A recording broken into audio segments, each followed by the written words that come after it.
할렐루야. 주 예수님 은혜 안에서 평안하셨습니까? 계속해서요, 성경과 한국의 상고사를 성경과 연결해서 말씀을 드리고 있는데요. 자, 단군 조선 역사의 애국의 문제를 지난 시간까지 말씀을 드리고 있는데요. 또 계속 이어서 말씀을 드리고자 합니다. 자, 일제의 역사의 애국의 방법에 들어가서요, 일제 당시에 전대미문의 탄압과 학대, 학살이 이루어졌습니다. 또 일제의 정치적, 물리적 탄압, 학대, 학살과 더불어서 역사 말살이 자행되었는데요. 자, 첫 번째로 일제 강점기에 강제로 점령기에 총독부가 고등경찰에게 내린 역사 교육과 관련한 지침인데요. 조선민족의 혼과 조선민족의 문화를 상실하게 하라. 그들의 조상과 선인들의 무능과 악행을 들추어내되 그것을 과장해 조선인 후손들에게 가르쳐라. 조선인 청소년들의 부모 조상들을 멸시하는 감정을 일으키게 해 그것이 기풍이 되게 하라. 그렇게 함으로써 조선인 청소년들이 자국의 모든 인물과 사적에 대해 부정적인 지식을 갖게 하고 반드시 실망과 허무감에 빠지게 하라. 그럴 때 일본의 사적, 일본의 문화, 일본의 위대한 인물들을 소개하면 동하의 효과가 지대할 것이다. 이것이 제국 일본이 조선인을 일본인으로 만드는 요결인 것이다. 라고 이 내용은 일제 강점기에 당시에 조선 총독부에서요, 고등경찰에 내린 역사 말살을 위한 지침인데요. 자, 두말할 나위 없이 과거 역사를 철저히 배제해야 하고 우리 역사를 폄하하는 방향으로 역사를 재편하겠다는 것이었습니다. 자, 일제는 단지 교육적 역사적 차원에서 이를 시행하는 것이 아니라 정치적 차원에서 최우선적인 정책으로 삼고 실제 구현해 갔습니다. 일제가 역사 왜곡을 정책화하여요, 한국의 역사를 말살하려라 한 것은요, 그렇게 해야 일본 사람이 한민족보다 우수한 민족이고 일본이 조선 반도를 점령하고 다스릴 수밖에 없는 정당성이 확보되기 때문입니다. 그래서 한반도를 식민지로 만든 일본에게 가장 시급한 일은요, 군사적, 경제적으로 한반도를 다스리는 것뿐만이 아니라 문화적으로, 역사적으로 일본이 우위에 있다는 것을 조작하는 일이었던 것입니다. 그 다음에 두 번째로요, 일제의 역사 왜곡 방법에 사설을 소각하고 강탈 등의 방법입니다. 자, 해방 후에 출간된 군국 일본 조선 강점 36년사 라든지 재헌 국회사의 이런 서적에 따르면요, 조선 총독부 초대 총독 데라우치 마사다케의 명령에 의해서 1910년 11월부터 이듬해 12월 말까지 1년 2개월 동안 고 사서 51종 20여만 권을 약탈을 당합니다. 단군 조선에 관한 서적 대부분이 이때 소실되었습니다. 일본 국내청 쇼료부, 그러니까 일명 황실도서관에 단군 조선과 관련된 책들이 쌓여 있습니다. 쌓여 있다 하는데요. 1962년에 사망한 박창하 씨가 1933년부터 12년간 쇼로부에서 상고사 관련 사설을 분류하는 일을 담당하다 해방 후에 최기철 서울대 명예교수 담수 생물학연구소장에게 털어놓았고 이를 최 교수가 언론에 공개를 했던 것입니다. 자, 일제는 16년간 조선사 편수회를 통해 한국 땅에 있는 책들과 주요 사료 등 20만 권에 달하는 방대한 자료를 강제로 뺏거나 연구 명목으로 수많은 유물들을 발굴, 독을, 파괴한 뒤에 그것으로 한국사를 부정, 왜곡하는 데 주력을 하였던 것입니다. 그리고 일본의 입맛에 맞는 유리한 사료만을 추출하여서 식민사관을 입증할 자료로 삼고요. 조선사 애곡을 통해서 일본의 우월성, 역사성을 강조하고 침략을 미화하였습니다. 자, 간보를 근거로 하면요, 일본 군부의 최고 권력자였고 한국민의 독립운동을 압살했던 초대 총독 데라우치 마사타케는 취임을 하자 1910년 11월부터 전국의 각 도군, 경찰서를 동원하여 제1차 전국 서적 색출에서 단군 조선 간계 고사서 등 51종 20여만 권의 사서를 수거해서 불태웠습니다. 또한 단군 조선 등 우리의 역사를 애곡 말살하기 위해서 설립된 조선사 편수회에서는요, 1923년부터 1937년까지 15년 동안 차입한 사료가 무려 4,950종이라고 1938년 발행된 조선사 편수의 사업 개요에서 밝히고 있습니다.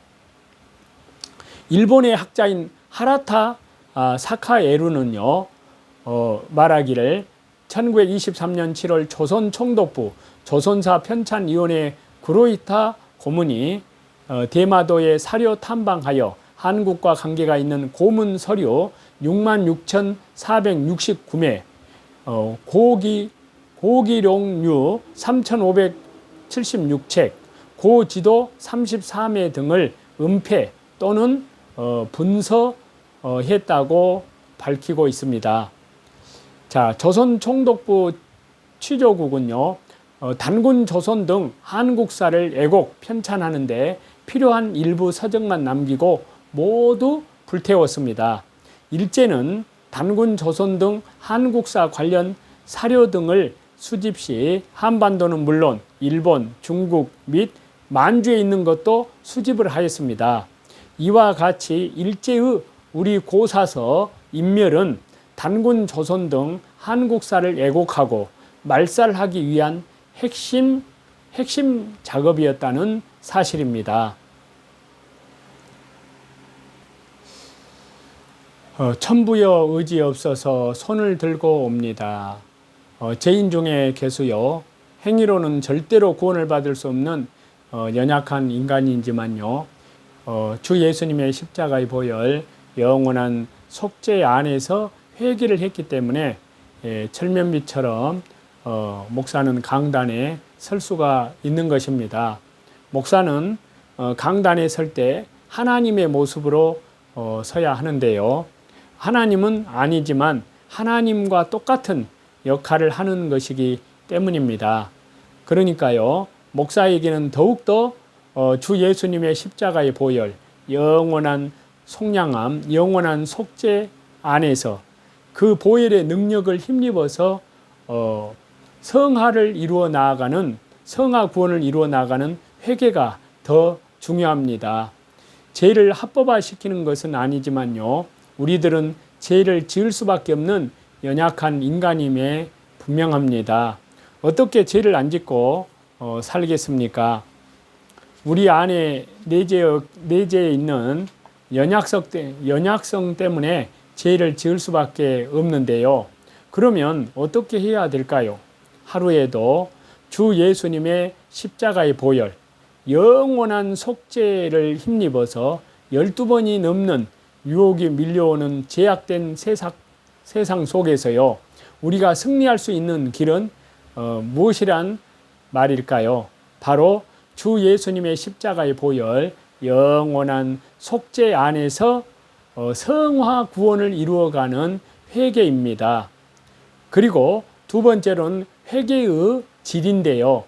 자, 회개는 주 예수님의 십자가의 보혈, 영원한 속죄를 힘입어서 성화 구원을 이루어가기 위해서는 성령님의 은혜 안에서 성령님께서 성령님의 능력으로 또 양심의 예수님의 십자가의 보혈을 핏부림을 받아서 이 회개는 간절히 해야 한다는 것을 의미합니다.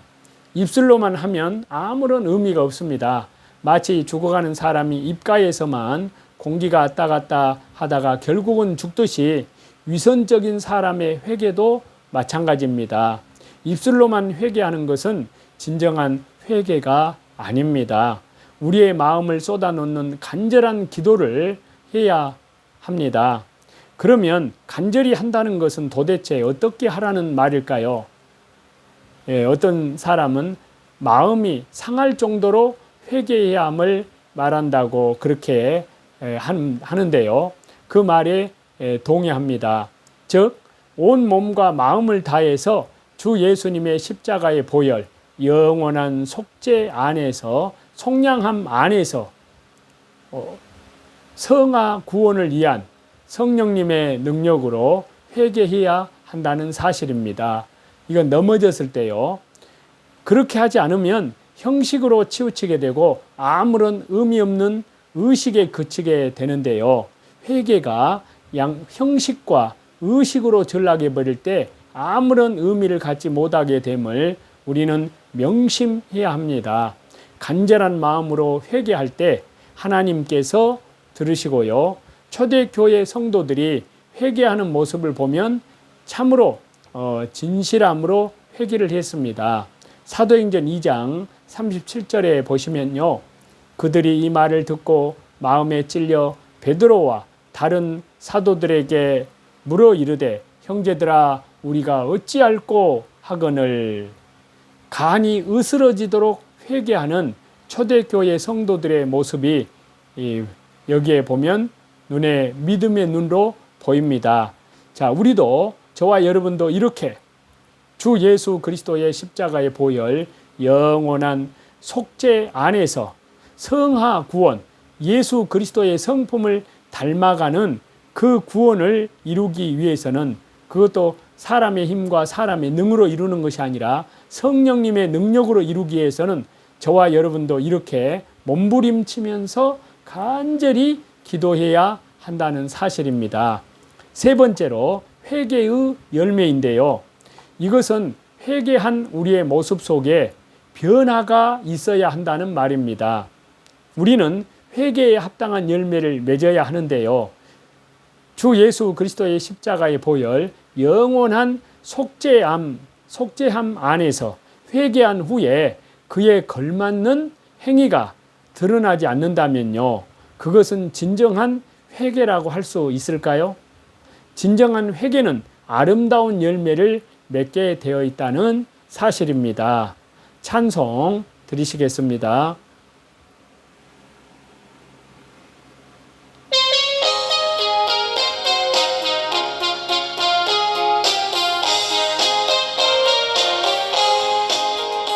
주가 맡긴 모든 역사 힘을 다해 마치고 밝고 밝은 그 아침을 맞을 때 요단강을 건너가서 주의 손을 붙잡고 기쁨으로 주의 얼굴 배우리.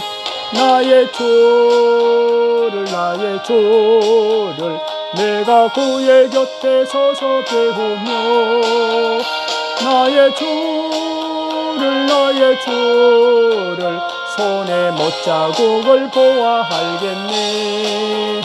하늘 날아 올라가서 주님 앞에 절하고 온유하신 그 얼굴을 배울 때 있을 곳을 예비하신 그 신사랑 고마워 나의 주께 기쁜 찬송 드리리. 나의 주를 내가 그의 곁에 서서 배우며 나의 주를 손에 못자국을 보아 알겠네. 이 세상을 일찍 떠난 사랑하는 성도들 나를 맞을 준비하고 있겠네. 저희들과 한 소리로 찬송 부르기 전에 먼저 사랑하는 주를 배우리. 나의 주를 내가 그의 곁에 서서 배우며 나의 주를 손에 못자국을 보아 알겠네. 모든 찬송과 존귀와 모든 영광과 영원한 능력과 권세를 우리 성삼위 하나님께만 돌립니다. 오늘도 자기를 부인하고 자기 십자가를 지고 날마다 말씀과 기도와 또 전도로 우리 주 예수 그리스도의 제 이름을 향하여 믿음으로 신실하게 하나님과 동행하시는 저와 여러분이 다 되시기를 우리 주 예수 그리스도 이름으로 간절히 축원합니다. 감사합니다.